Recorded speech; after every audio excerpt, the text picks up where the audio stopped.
नमस्ते दोस्तों। आज मैं इस वीडियो की शुरुआत एक उदाहरण से करना चाहता हूँ। हिंदी के नए अध्यापक डॉक्टर धनाजी सर हैं। वे परिश्रमी हैं। वे स्वच्छ वस्त्र पहनकर आते हैं। वे शांत स्वभाव के व्यक्ति हैं। वे प्राय 2-3 पुस्तकें हाथ में लिए रहते हैं। वे पतले हैं और उनका रंग सांवला है। प्रिय दोस्तों, इन वाक्य में आए नए, परिश्रमी, स्वच्छ, शांत, 2-3 पतले, सांवला शब्द विशेषण हैं। और ये संज्ञा शब्दों जैसे अध्यापक, वस्त्र, पुस्तकों की विशेषता प्रकट करते हैं। इसका अर्थ यह हुआ कि हम आज विशेषण को सीखने वाले हैं। चलो तो आज सीखते हैं विशेषण। दोस्तों, आपको विशेषण को पूरा देखना है, इस वीडियो को पूरा देखना है और उसके उपरांत लाइक तथा सब्सक्राइब करना है। चलो तो देखते हैं विशेषण। विशेषण की परिभाषा, विशेष्य की परिभाषा और प्रविशेषण की परिभाषा। दोस्तों, पहले मैं विशेषण की परिभाषा आपके सामने रखूं। संज्ञा और सर्वनाम शब्दों की विशेषता प्रकट करने वाले शब्द को विशेषण कहते हैं। विशेष्य, विशेषण की विशेषता बताने वाले शब्द विशेष्य के रूप में सामने आते हैं। प्रविशेषण, विशेषणों की विशेषता बताने वाले शब्द प्रविशेषण के रूप में सामने आते हैं। मैं दूसरी ओर से कहूं तो जो शब्द संज्ञा या सर्वनाम की विशेषता बताते हैं उन्हें विशेषण कहा जाता है। जैसे विशेषण और विशेष्य दोनों को मैंने अलग अलग किया है। देखो, विशेषण मोटा है और विशेष्य आदमी है। तो विशेषण की भी विशेषता यह मोटा आदमी दिखा रहा है। पतंगे कितनी है? 5। 5 पतंगे। सुंदर फूल। फूल कैसे है? सुंदर। दोस्तों, तो ये विशेषण विशेष्य और प्रविशेषण की परिभाषा के साथ हमने इसे देखा है। वाक्य में विशेषण का स्थान। दोस्तों, वाक्य में जो विशेषण का स्थान होता है वह किस प्रकार से होता है उसे हम आज सीखने वाले हैं। वाक्य में विशेषण 2 प्रकार से प्रयोग में लाया जाता है, प्रयोग में आते हैं। विशेष्य से पूर्व इसे विशिष्य विशेषण कहते हैं। जैसे कुछ उदाहरणों से हम इसे देखेंगे। अच्छा लड़का, लड़का कैसा है? अच्छा है। काला वस्त्र, वस्त्र कैसा है? काला है। ऊंचा पहाड़। याद रहे कि विशेषण और विशेष्य के बीच में कोई अन्य संज्ञा शब्द नहीं आना चाहिए। सुंदर दृश्य, इन दोनों के मूलतः इन दोनों के शब्दों के बीच में संज्ञा शब्द नहीं आना चाहिए। विशेष्य के बाद इसे विधेय विशेषण भी कहते हैं। जैसे यह बालक अच्छा है, यह दृश्य सुंदर है। विशेष्य के बाद शब्द, संज्ञा शब्द आ सकते हैं। इसे हम वाक्य में विशेषण का स्थान के अंतर्गत हमने देखा है। दोस्तों, विशेषण के प्रकार या भेद। विशेषण मूलतः 4 विभागों में विभाजित है, 4 प्रकारों में विभाजित है। पहला है गुणवाचक, दूसरा है संख्यावाचक, तीसरा है परिमाणवाचक और चौथा है सार्वनामिक। तो इन प्रकारों को हम एक एक करके अच्छी तरह से समझेंगे। चलो तो सीखते हैं विशेषण के प्रकार। विशेषण का पहला भेद गुणवाचक विशेषण। दोस्तों, इस विशेषण के शीर्षक में आपको क्या प्रतीत हो रहा है? गुण। कैसे गुण? किसी आदमी के अच्छे गुण भी होते हैं और बुरे गुण भी होते हैं। ऐसा कभी नहीं हुआ है आदमी है तो वह बुरे गुण नहीं करेगा, आदमी है वह अच्छे गुण नहीं करेगा। बेटा, आदमी से गलतियां होती हैं और उन गलतियों को सुधारने वाला और मानने वाला जो आदमी है वह श्रेष्ठ माना जाता है। जिन शब्दों द्वारा संज्ञा के गुण अथवा दोष का बोध होता है उन्हें गुणवाचक विशेषण कहते हैं।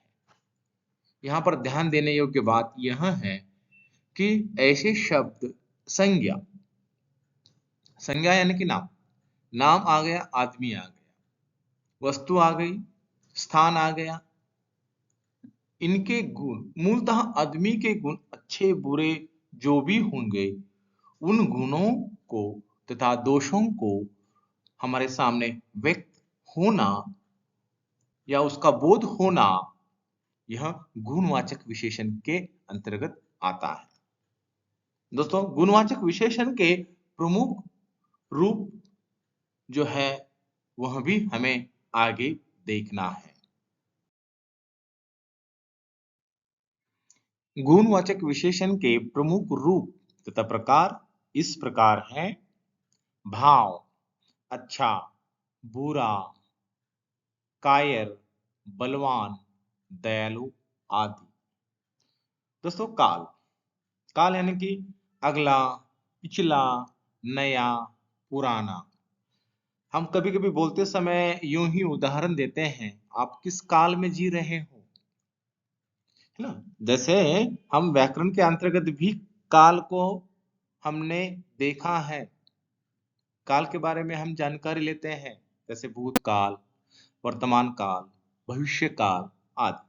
वैसे ही काल अलग अलग प्रकार से सामने आते हुए दिखाई दे रहे। स्थान, शहरी, पहाड़ी, पंजाबी, ग्रामीण आदि। आकार, लंबा आकार, ऊंचा, नीचा, सुंदर, चौड़ा आदि।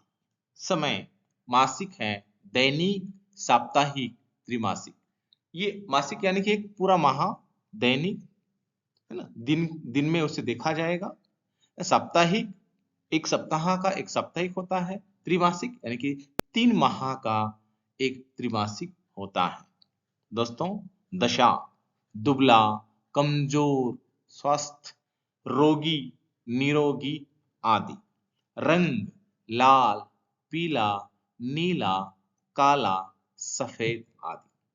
प्यारे बच्चों, ये सभी जो है यह सभी गुण हैं। जिन गुणों की बात मैं कर रहा हूं गुणवाचक विशेषण के अंतर्गत, ये अलग अलग विभागों में विभाजित हमारे गुण हैं जो गुणवाचक विशेषण के अंतर्गत सब प्रकारों में आते हैं। दूसरा प्रकार संख्यावाचक विशेषण। जिन विशेषण शब्दों से संज्ञा की संख्या का बोध होता है उन्हें संख्यावाचक विशेषण कहते हैं। दोस्तों, इस परिभाषा में 2 शब्द महत्वपूर्ण है, संज्ञा और दूसरा संख्या।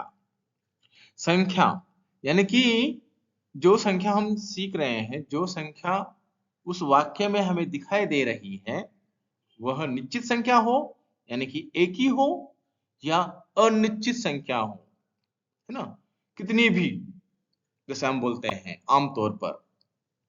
तो इन संख्या को संज्ञा की संख्या का बोध होता हो उन्हें संख्यावाचक विशेषण कहा जाता है। जैसे इसे हम उदाहरण स्वरूप में देखेंगे, एक मेज, 4 कुर्सियां, 10 पुस्तकें, कुछ रुपए आदि।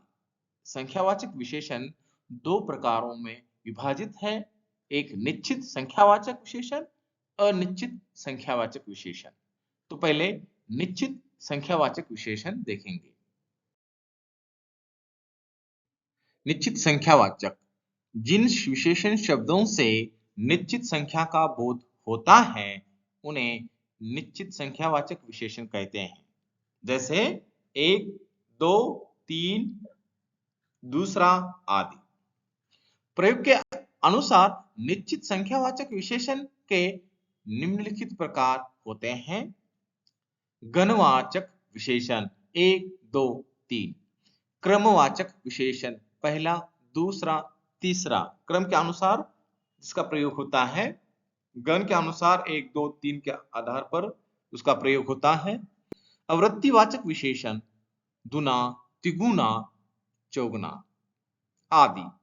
समुदायवाचक विशेषण दोनों, चारों, पांचों। यानी कि समुदाय यानी कि एक जगह पर इकट्ठा होने वाला एक समुदाय। कितने लोग हैं? दोनों, चारों दिखाई दे रहे हैं। हम ऐसे यूं ही बोल लेते हैं। प्रत्येक बोधक विशेषण, प्रत्येक यानी कि हर एक, दो दो आदि। अनिश्चित संख्यावाचक। अनिश्चित संख्यावाचक की परिभाषा मैं आपके सामने रख रहा हूं। जिन विशेषण शब्दों से अनिश्चित संख्या का बोध होता है उन्हें अनिश्चित संख्यावाचक विशेषण कहा जाता है। दोस्तों, अनिश्चित यानी कि वह निश्चित नहीं है। कितना है पता नहीं है, इसका अर्थ कि वह अनिश्चित है। जैसे उदाहरण के आधार पर हम देखें, थोड़े आदमी, कुछ रुपए। कुछ रुपए दे दो मुझे, काम है। हम यूं ही बोल लेते हैं, है ना। इस उदाहरण को हम यहाँ पर देख सकते हैं। परिमाणवाचक विशेषण, विशेषण का यह तीसरा भेद है। दोस्तों, इसकी परिभाषा मैं आपके सामने रख रहा हूं। जिन विशेषण शब्दों द्वारा संज्ञा की मात्रा, नाप तौल होता है उन्हें परिमाणवाचक विशेषण कहते हैं। जैसे सेर भर दूध, तोला भर सोना, थोड़ा पानी। यानी कि विशेषण शब्दों द्वारा संज्ञा की मात्रा, नाप तौल पर जिन विशेषण शब्दों का प्रयोग हम करते हैं, जैसे सेर भर दूध, तोला भर सोना आदि, कई ऐसे उदाहरण हम देख सकते हैं, उसे परिमाणवाचक विशेषण कहा जाता है। परिमाणवाचक विशेषण मूलतः दो प्रकारों में विभाजित है। निश्चित परिमाणवाचक विशेषण, अनिश्चित परिमाणवाचक विशेषण। दोस्तों, निश्चित परिमाणवाचक विशेषण की परिभाषा मैं संक्षिप्त रूप से आपके सामने रख रहा हूं।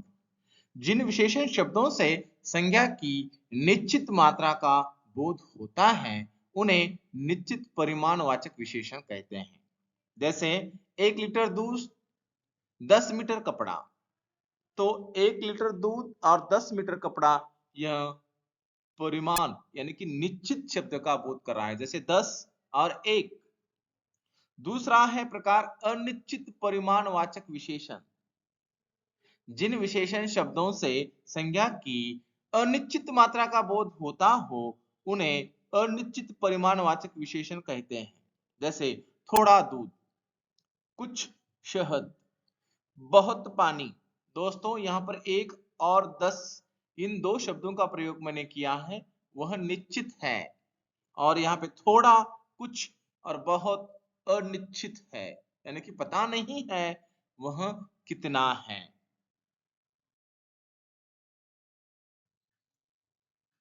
विशेषण का आखिरी भेद, सार्वनामिक विशेषण। सार्वनामिक, इसका अर्थ कि यह सर्वनाम की ओर हमें लेके जा रहा है। इसकी परिभाषा हम देखेंगे। जो सर्वनाम शब्द संज्ञा के लिए विशेषण का काम करते हैं उन्हें सार्वनामिक विशेषण कहा जाता है या कहते हैं। जैसे यह, वह, जो, कौन, क्या, कोई, ऐसी, ऐसा, वैसा आदि। दोस्तों, जो सर्वनाम शब्द संज्ञा के लिए यानी कि संज्ञा के पहले जिनका प्रयोग किया जाता है वह विशेषण का काम करते हैं, उन्हें सार्वनामिक विशेषण कहा जाता है। इसमें और एक बात ध्यान देने योग्य है कि ये सभी सर्वनाम शब्द संज्ञा शब्दों के पहले प्रयुक्त होकर विशेषण का कार्य करते हैं, इसीलिए उन्हें सार्वनामिक विशेषण कहते हैं। जब ये सर्वनाम अकेले प्रयुक्त होते हैं तो सर्वनाम के रूप में सामने आते हैं। इसे हम एक उदाहरण के रूप में हम देखेंगे, वह लड़का कामचोर है। लड़का यह संज्ञा है, संज्ञा के पहले सर्वनाम वह आया है, इसका अर्थ यह सार्वनामिक विशेषण है। इस परीक्षार्थी ने नकल की है आदि। विशेषण की अवस्थाएं, मूल अवस्था, इसमें तुलना नहीं होती है, सामान्य रूप से विशेषता बताई जाती है, जैसे अच्छा, बुरा, बहादुर, कायर आदि। उत्तरावस्था, इसमें दो की तुलना करके एक की अधिकता या न्यूनता दिखाई जाती है, जैसे राम मोहन से अधिक बुद्धिमान है, यानी कि राम मोहन से दोनों की तुलना इसमें की गई है। दोस्तों, विशेषण को आपने समझा होगा। विशेषण को मैंने इस वीडियो में संक्षिप्त रूप से समझाने का मैंने प्रयास किया है। मूलतः विशेषण हमें एक नई विशेषताओं को लेकर सामने आता है। तो आपने ये पूरा वीडियो देखा है, समझ में आया होगा, इसलिए मैं आप सबका धन्यवाद ज्ञापित करता हूँ और जल्दी ही एक नया वीडियो लेकर आपके सामने प्रस्तुत होता हूँ।